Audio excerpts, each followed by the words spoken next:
নমস্কার বন্ধুরা, welcome back to my channel Labani's cook and ব্লগে সকলকে স্বাগত জানাই। আজকে আরও একটা নতুন ভিডিওর সঙ্গে তোমাদের সঙ্গে হাজির আমি লাবণী। তো চলো ভিডিওটা শুরু করা যাক।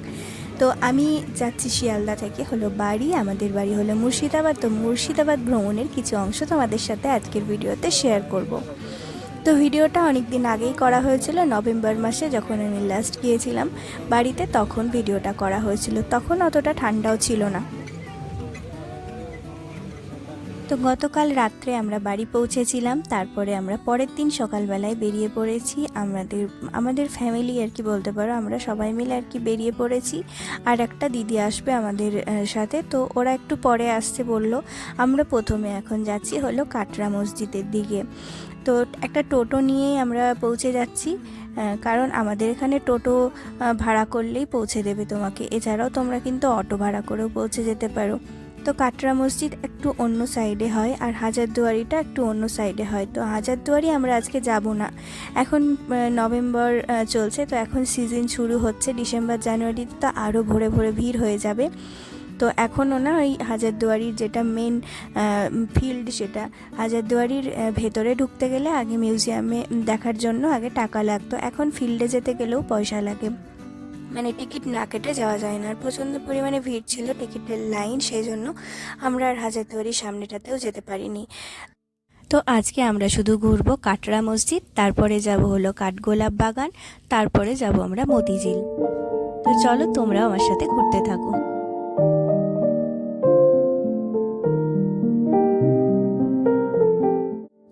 তো কাটরা মসজিদের ঠিক ওপরের অংশে আমরা চলে এসেছি সিঁড়ি দিয়ে। এটা হলো মুর্শিদ কুলি খানের যে সমাধি রয়েছে সেটাই। তো সমাধিটা রয়েছে সিঁড়ি দিয়ে, যে সিঁড়ি দিয়ে আমরা এই ওপরটায় উঠে আসলাম ঠিক তার নিচে।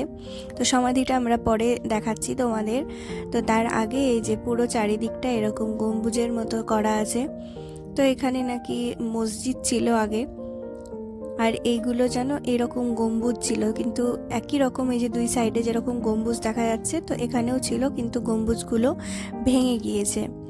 এবং কাটরা মসজিদের পিছনের দিকেও অনেক মিনার ছিল, সেগুলো ভেঙে গেছে, মানে ভূমিকম্পের ফলে এগুলো ক্ষতিগ্রস্ত হয়ে গেছে। তো কাটরা মসজিদ তোমাদের ঘুরতে বেশ ভালোই লাগবে। কখনো মুর্শিদাবাদ আসলে সাইট সিন হিসাবে কাটরা মসজিদ ঘুরে যেতে ভুলবে না। এই হলো মুর্শিদ কুলি খাঁয়ের যে সমাধি সেটা।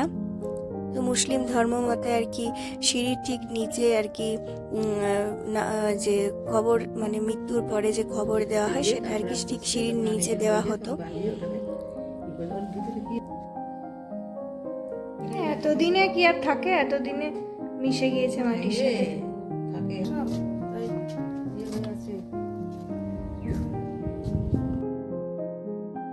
তো দেখতে পেলে এই যে সিঁড়ি রয়েছে, ঠিক সিঁড়ির নিচে এই সমাধিটা রয়েছে। তখনকার দিনে মানে এই ব্যাপারে আমি অতটা বুঝি না, মানে মুসলিম ধর্ম সম্পর্কে আমি এতটা বুঝি না, সেই কারণে তোমাদের হয়তো আমি এতটা সুন্দর করে গুছিয়েও বলতে পারবো না ব্যাপারগুলো। তবে আমি যতটুকু জানি যে এই সমাধিটা সিঁড়ির নিচে দেওয়ার কারণ হলো এই কাটরা মসজিদে যখন যারা নামাজ পড়তে আসতো তারা আর কি এই মানে সিঁড়ির ওপর দিয়ে যখন উঠে যেত, তখন তার নিচে সমাধি দিলে তার কিছুটা হলেও পাপ ক্ষয় হবে, এরকমটাই মনে করা হয়। সেই কারণে আর কি সিঁড়ির নিচে এরকম দেওয়া হয়। আর এটা হলো কাটরা মসজিদের পিছনের দিক, এই জায়গাটায় এরকমই মিনার ছিল, কিন্তু ভূমিকম্পের সময় কিছুটা ক্ষতিগ্রস্ত হয়ে গেছিলো। তো তারপরে আমরা কাটরা মসজিদ দেখলাম ঘুরে ঘুরে। তারপরে আমরা যাচ্ছি এখন আমবাগান, দেখতেই পাচ্ছ আমাদের এখানে। তো আমবাগান পেরিয়ে আমরা এখন কাঠগোলাপ বাগানের দিকে যাচ্ছি। কাঠগোলাপ বাগানটা না হাজারদুয়ারি কাছাকাছি হয়, হাজারদুয়ারি থেকে 5 কিলোমিটার দূরে। আর এখানে তোমরা অনেক ঘোড়ার গাড়ি দেখতে পাবে। তো এই হলো কাঠগোলাপ বাগান। তো ভেতরে আমরা এখন যাব। দুপাশে দেখতে পাচ্ছ আমের অনেক গাছ রয়েছে। তো কাঠগোলাপ নামকরণ কেন হয়েছে এই জায়গাটা, সেটা নিয়ে মানে কনফিউশন আছে, অনেকেরই মতভেদ আছে। জানি না, এখন এখানে শোনা গিয়েছে যে কাঠগোলাপের অনেক চাষ হতো, তাই এখানে কাঠগোলাপ। আবার কখনো শোনা গিয়েছে কালো গোলাপ চাষ হতো, তাই নাকি এখানকার নাম কাঠগোলাপ। তো ঠিক জানি না। তো আমরা পৌঁছে গেছি, ঢুকে যেটা মেন আকর্ষণ আমাদের এখানে সেটা হলো এই সুড়ঙ্গ পথ। তো এই সুড়ঙ্গ পথ হলো ভাগীরথী নদীর সাথে যুক্ত রয়েছে। আর তাছাড়াও এই সুড়ঙ্গ পথ দিয়ে নাকি মানে গুপ্তচররা জগৎ শেঠের বাড়ি যাতায়াত করতো, এরকমটা শোনা গিয়েছে। মানে এটা একটা গোপন পথ যাকে বলা যায়। তো সেই সময় আর কি এটা ব্যবহার করা হতো, গুপ্তচররা এটা ব্যবহার করতো। তো এখানে একটা বাঁধানো ঘাট রয়েছে, আর ঘাটে রয়েছে কিছু রং বেরঙের মাছ, সেটা দেখার জন্য অনেক ভিড় হয়ে গেছে। তো আমরাও এখন দেখব রং বেরঙের অনেক মাছ এখানে চাষ করা হয়েছে। আর সামনেই হলো আমাদের যে মেন প্রাসাদ কাঠগোলাপ বাগানের, তো সেটাই আর কি।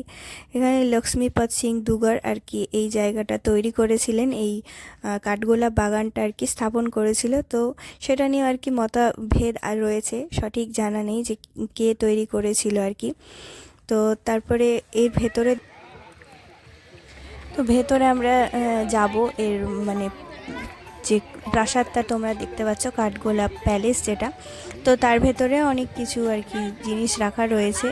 তো জাদুঘরটা মানে অনেক যে পুরানো আর কি জিনিস সেগুলোকে আর কি সাজানো রয়েছে। তো এখানে ভেতরে ছবি তোলা নিষেধ, তো সেই কারণেই আর কি ভিডিও করিনি আর কি। তারপরে আমরা দেখে চলে আসলাম। তারপরে এদিকে আরও একটা জৈন মন্দিরও আছে, তো সেদিকে আমরা যাচ্ছি। তো এই জায়গাটা আর কি নাচমহল টাইপের, মানে নর্তকীরা আসতো সেই সময়। হীরাবাই এখানকার একদম প্রসিদ্ধ একজন নর্তকী ছিল, যে নাচ দেখিয়ে আর কি নবাবদের বা ইংরেজদের আর কি মনোরঞ্জন করতো সেই সময়ে। তো এই হলো জৈন মন্দির, যেখানে পরবর্তীকালে যখন মন্দির সংস্করণ হয় বা জৈনরা এসেছিল তখন হয়তো এইসব মন্দির স্থাপন করা হয়। তো সঠিক সেভাবে জানি না, আমি ইতিহাসে ভীষণই কাঁচা, তো সেই কারণে আর কি এত ইতিহাসটা আমি বলতে পারবো না এই জায়গাটা।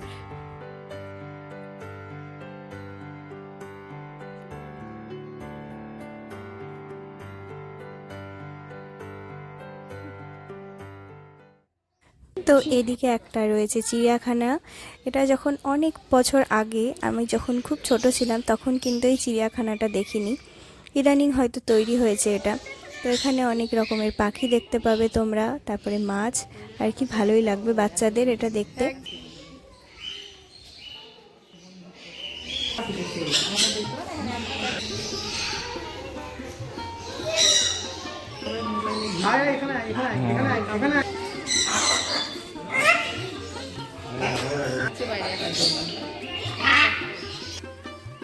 তো আমাদের যে দিদির আসার কথা ছিল সেই দিদি এসে গেছে, আর আমরা ঢুকেছি মতিঝিলে।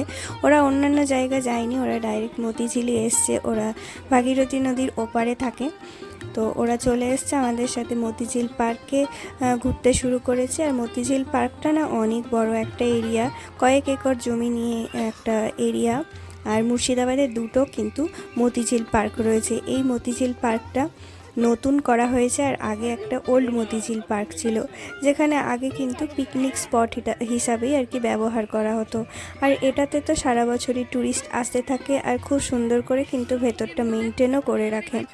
দেখো এখানে কত রকমের গোলাপ হয়েছে। এখন যেহেতু শীতকাল আসছে, তো সেই কারণে আরও বেশি পরিমাণে গোলাপ গাছ দেখা যাচ্ছে। আর এত রং বেরঙের গোলাপ যে দেখতে ভীষণ ভালো লাগছে, চোখ একদম মুগ্ধ হয়ে গেছে।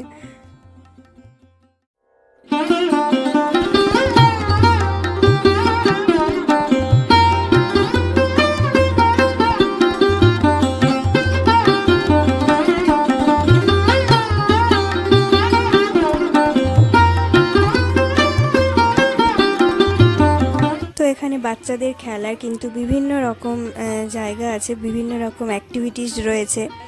তো পার্কে যেরকম থাকে সেরকমও কিছু জিনিস রয়েছে, আর তাছাড়াও কিছু জিনিস রয়েছে যেগুলো মানে টোটাল যে মতিঝিল পার্ক তার ভেতরে এন্ট্রি করার পরেও সেগুলোতে আলাদা করে কস্ট চাপিয়ে আর কি ওগুলোতে বাচ্চাগুলো চড়তে পারে, বিভিন্ন রকম রাইড যেমন মেলাতে থাকে আর কি সেরকমই। তো তারপরে সেগুলো অনেকক্ষণ ছেলে খেললো এদিক সেদিক পার্কে, কিছু ফ্রিও আছে পার্কে আর কিছু আছে। আর এগুলো হলো কটেজ, এগুলোর মধ্যে না কেউ চাইলে এর ভেতরে থাকতে পারে, সুন্দর পরিবেশের মধ্যে থাকতে পারে। তো অনেক বিদেশিরা এসেও কিন্তু এই কটেজগুলো বুক করে, ভাড়া নেই। আর এমনি সাধারণ মানুষও কিন্তু বুক করে থাকতে পারে এখানে।